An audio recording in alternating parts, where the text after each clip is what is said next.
Hello everyone, welcome to special study. आज के special video में फिजिक्स के मैग्नेटिज्म मतलब कि चुंबकत्व से बनने वाले इम्पोर्टेंट क्वेश्चंस को इस वीडियो में कवर करेंगे, जो कि आपके आने वाली एग्ज़ाम के लिए काफ़ी इम्पोर्टेंट क्वेश्चन रहने वाले हैं। इस टॉपिक से अक्सर एग्ज़ाम में क्वेश्चन देखने को मिलता है, इसीलिए इस वीडियो में हम 50+ क्वेश्चंस को कवर करेंगे। तो चलिए शुरू करते हैं। हमारा क्वेश्चन नंबर 1 रहेगा, स्थायी चुंबकन किस स्थिति में किया जा सकता है। तो जो स्थायी चुंबकन होता है दोस्तों, वो किया जाता है इस्पात की स्थिति में। याद रखिएगा, ये पूछा जाता है क्वेश्चन। अगला क्वेश्चन है, अस्थायी चुंबक बनाए जाते हैं।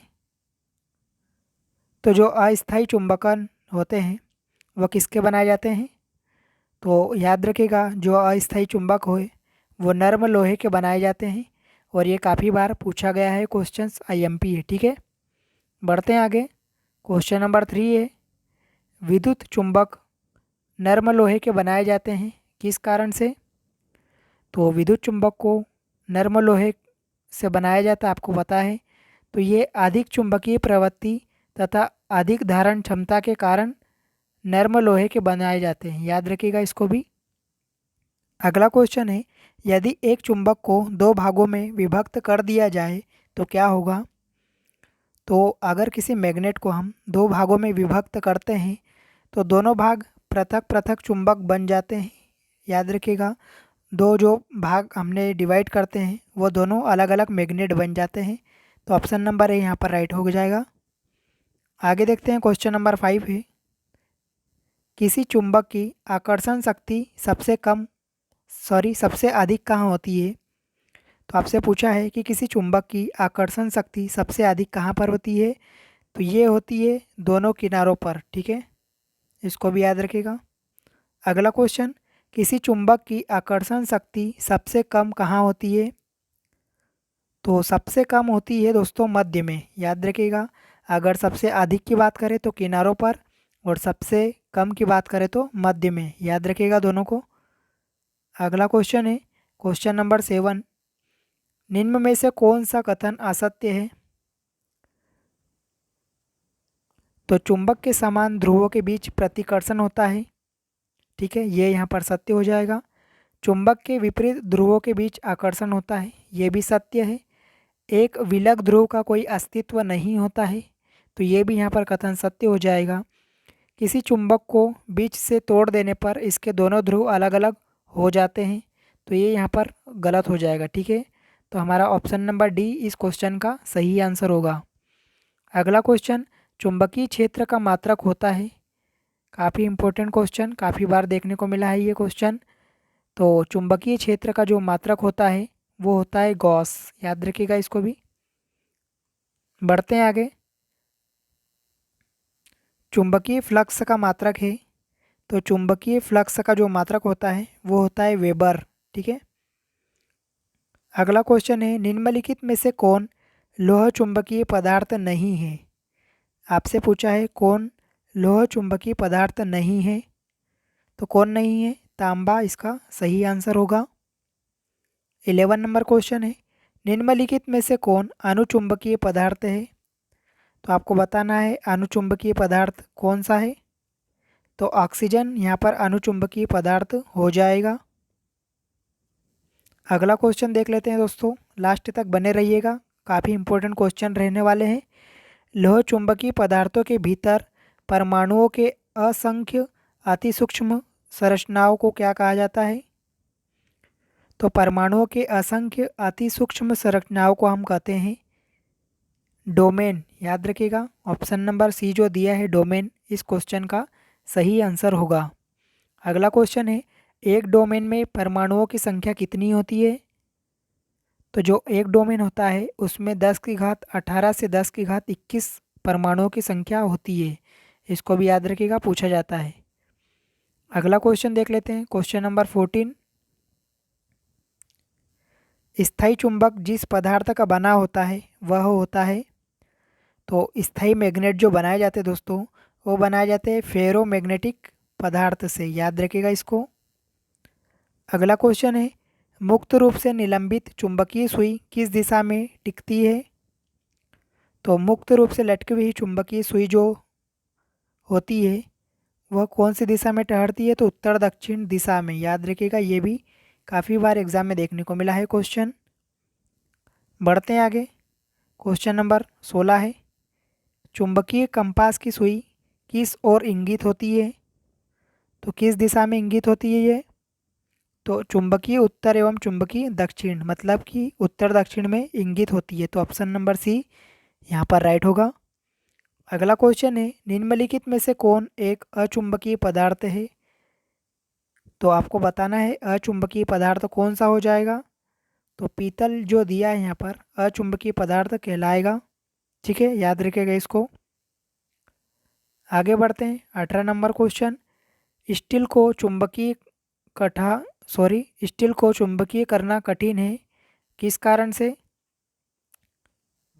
तो जो स्टील को चुंबकीय करना कठिन होता है, तो ऐसा किस कारण से होता है? अधिक धारण क्षमता होने के कारण। जो स्टील की धारण क्षमता है अधिक होने के कारण इसे चुंबकीय करना कठिन होता है। अगला क्वेश्चन है, एक स्वतंत्र रूप से लटका हुआ चुंबक सदैव टहरता है, तो कहाँ टहरता है? आपको यह अभी बताया, उत्तर दक्षिण दिशा में इसका सही आंसर होगा। आगे बढ़ जाते हैं। 20 नंबर क्वेश्चन देख लेते हैं, निम्नलिखित में से कौन सा एक प्रकृति में अनुचुंबकीय है?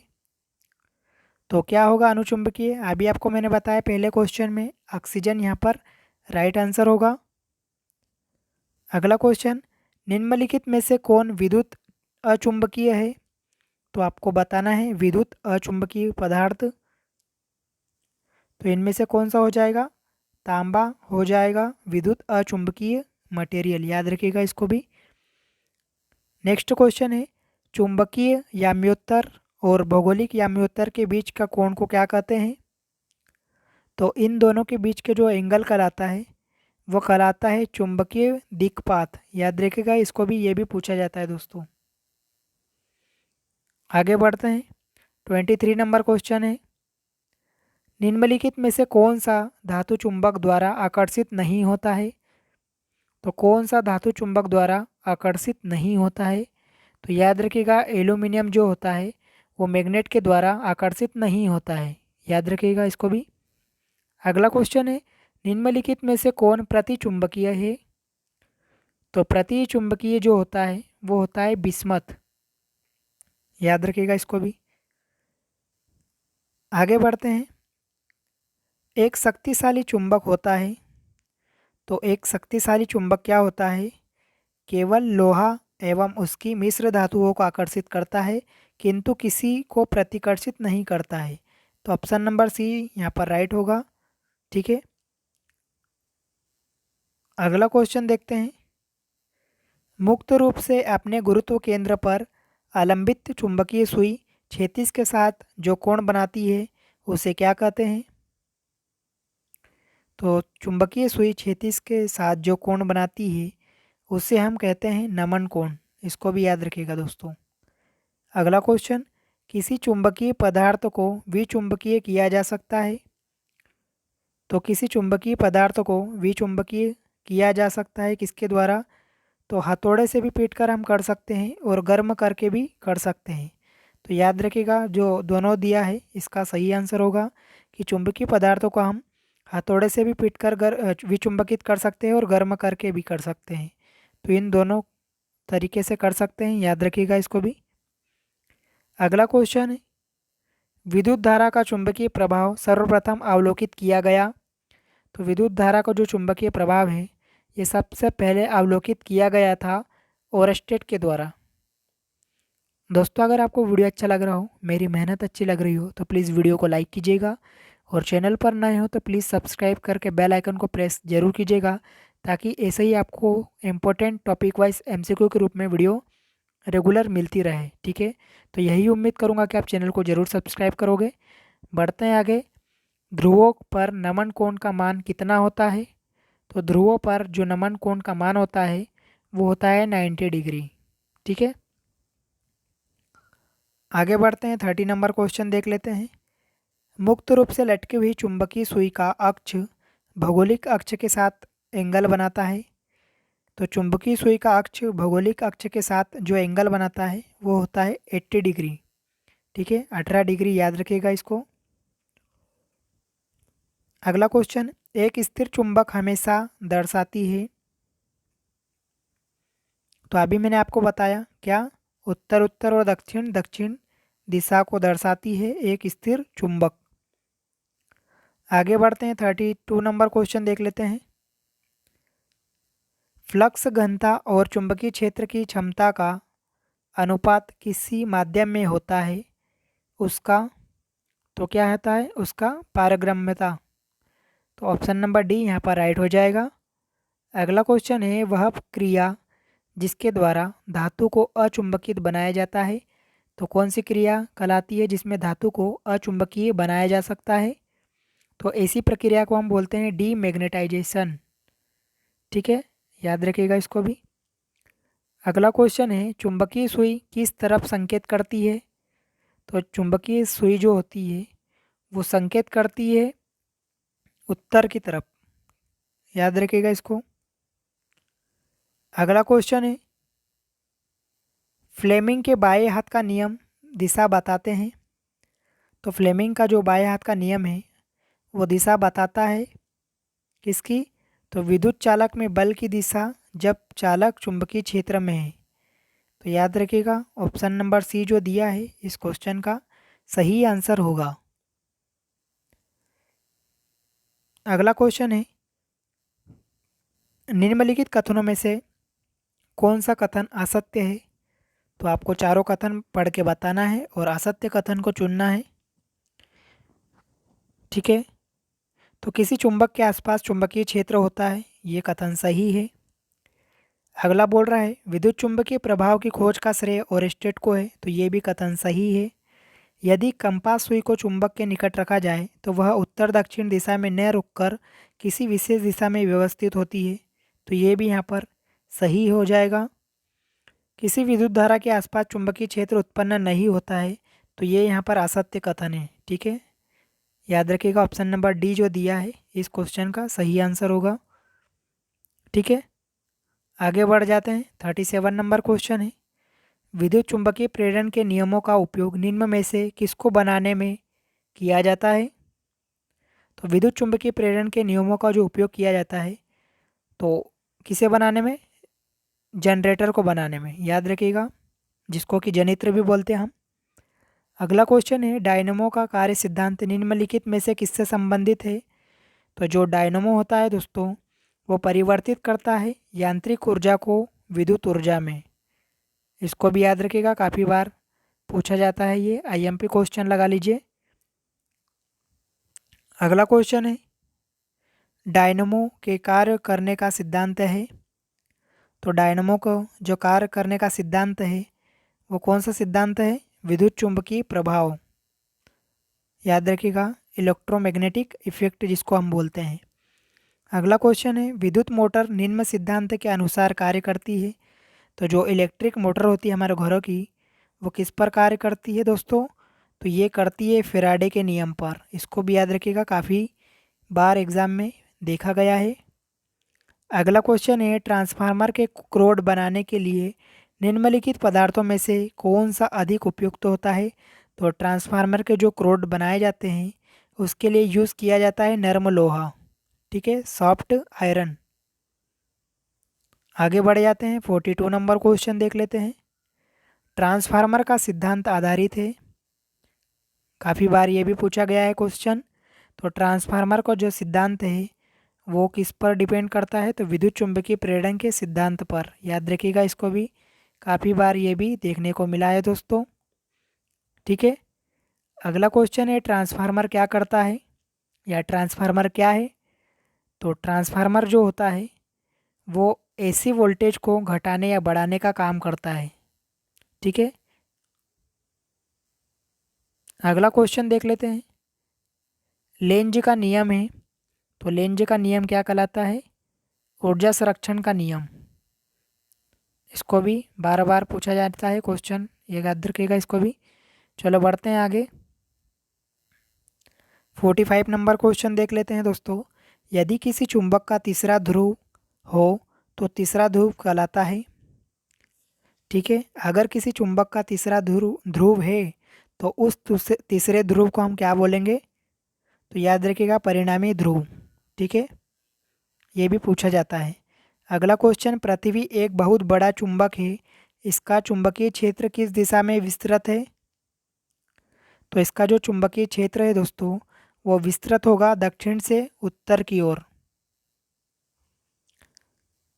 आगे बढ़ जाते हैं 47 नंबर क्वेश्चन, लोहा का क्यूरी ताप होता है, तो जो आयरन होता है उसका जो क्यूरी ताप होता है वो होता है 780 डिग्री सेंटीग्रेड। इसको भी याद रखिएगा। अगला क्वेश्चन, चुंबक निम्नलिखित गृह उपकरणों में से किसका अत्यावश्यक भाग है? तो किसका अत्यावश्यक भाग है? तो ये है भाग किसका? बुलाने की घंटी, पंखा और धुलाई मशीन। तो उपयुक्त सभी यहाँ पर राइट हो जाएगा। अगला क्वेश्चन है, विषुवत रेखा पर नति का कोण होता है, तो नति का जो कोण होता है उसका मान होता है 0 डिग्री सेंटीग्रेड। इसको भी याद रखिएगा दोस्तों। आगे बढ़ जाते हैं 50 नंबर क्वेश्चन है, एक समान चुंबकीय क्षेत्र, ठीक है, एक समान चुंबकीय क्षेत्र में बल रेखाएं होनी चाहिए। तो एक समान चुंबकीय क्षेत्र में जो बल रेखाएं होनी चाहिए वो होनी चाहिए एक दूसरे के समांतर। अगला क्वेश्चन, दिक् सूचक का प्रयोग किसका पता लगाने के लिए नहीं किया जा सकता? तो किसका पता नहीं लगाया जा सकता है दिक् सूचक का प्रयोग करके? तो चुंबक की शक्ति का प्रयोग नहीं लगाया जा सकता, बाकी इन तीनों का प्रयोग पता लगाया जा सकता है दिक् सूचक का प्रयोग करके। ठीक है, आगे बढ़ते हैं 52 नंबर क्वेश्चन और इस वीडियो का लास्ट क्वेश्चन। ठीक है, दंड चुंबक के संबंध में निम्नलिखित कथनों में से कौन सा कथन सही है? तो आपको सही कथन चुनना है। तो जब किसी दंड चुंबक को उसके अक्ष के अनुलंब काटा जाता है तो दो नए दंड चुंबक बन जाते हैं। ये आपको पहले क्वेश्चन में भी करवा चुका हूँ। तो ऑप्शन नंबर जो सी दिया है इस क्वेश्चन का सही आंसर होगा, जो कि कथन सही कथन है। ठीक है, तो दोस्तों उम्मीद है कि आपको वीडियो अच्छा लगा होगा। अगर वीडियो पसंद आया हो तो प्लीज़ लाइक कीजिएगा वीडियो को, चैनल पर नए हो तो प्लीज़ सब्सक्राइब कर दिया, साथ में बेल आइकन को भी प्रेस कीजिएगा ताकि हमारा नए वीडियो का नोटिफिकेशन आपको टाइम पर मिले। और दोस्तों आपको बता दूं कि मैंने इंडियन जियोग्राफी, पॉलिटी, इकोनॉमिक्स, ठीक है, सभी को मैंने chapter wise, topic wise MCQ के रूप में कवर किया है।